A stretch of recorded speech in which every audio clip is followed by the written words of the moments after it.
No matter whether it's an up day, down day, what we've gotten here this past week, it seems pretty clear 2018 is definitely not 2017, and this environment is changing in terms of swings and volatility. Absolutely, and we're kind of living through it right now. And so one of the things I would say to you is you're watching the last few days, and as you watch going out, there is a change going on right now, trying to figure out for the last quarter of 2018 into 2019, people are trying to figure out where they want to be.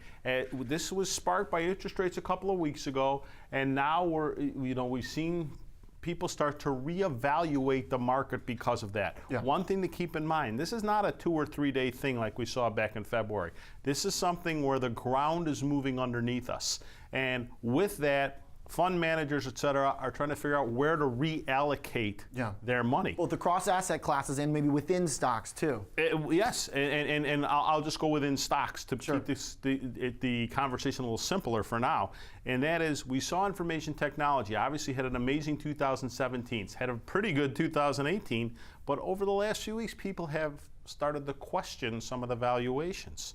So we saw, a couple of days of selling, seeing a day like today of buying it. Again, to Oliver's point, buying or selling for the particular minute isn't the thing. It's A, what's your true long-term belief? B, we're in the middle of earnings season. This is a time to be looking at what the CEOs say going forward. Yeah. What they just did matters, but not to big extent. You as an investor, depending on your time frame, if you're more of a trader, the short term, great. It's awesome trading those weekly options. If you're a longer term investor, what are they saying about the next 3 to 6 months?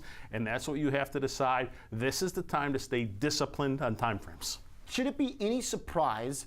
Now, I know, look, a 4.5% drop is always a surprise. Of course. But generally speaking, the sort of shift that you described, that kind of ground shift, should it be surprising when we're finally in a rate hike environment where the Fed seems like they want to continue? You have interest rates. The word they always use is normalizing. Should it not be a surprise then, as we've been talking about a lot this year, that VIX is kind of normalizing? Because VIX at 10 and 11 is not normal if you look at the long-term chart. It doesn't sit there. You know what, Oliver, you've talked about this before, and I think it's one of the best points you make, and that is as the TNX, the 10-year rate, for those of you who don't look at it every day, TNX, move the decimal point one over to the left, and that'll tell you what the 10-year rate is. As that's going higher, as yields are getting higher, VIX is also getting higher. There's more unknowns in the market. As the rates go back up, just taking it to one simple sector, that means people often are selling utility stocks, et cetera, which tend to have higher dividends. Now you're seeing the government rate starting to compete with that. Yeah. So again, that's money that's going to be in motion, causing some upset in the market. And that's just one sector I'm talking about. Housing sector is going to be affected.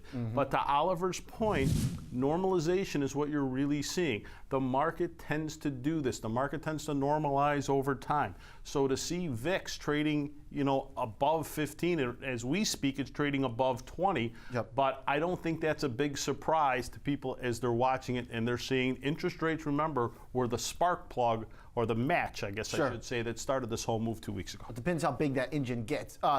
The last point here to clarify, with all that said, is that just because rates go up doesn't mean stocks have to go down. In fact, you oftentimes do have an environment where, because rates are going up because the economy is good, you have enough companies that are able to rise in that environment too, where stocks actually go up. But the point is that the VIX 10 and below last year mini moments and VIX 11, they don't last for very long on that long-term chart. If we bring it up again, just one more pointer, because it's not a one-to-one inverse relationship by any means. But what it means is that the period the past couple of years, that was pretty unique coming out of the 2016 sell-off. I think that's a great point. Those who are new to the market saw 2016, 2017 and think that that's normal. Actually, talking about 2010 now is really a little abnormal because we've been in this period of prolonged rate deceleration, whereas the market has taken off significantly. So now we're at a point where the economy is red hot. The Fed trying to keep inflation out of the picture, raising rates to slowly fight that, because it's hard to fight if it all comes at once, and it does tend to come really quickly when it does start. So the other thing, though, it's not just rates versus VIX, which is, I hate to say it's different. It's not completely different, but I don't think we've had as many macroeconomic factors also hitting us at the same time.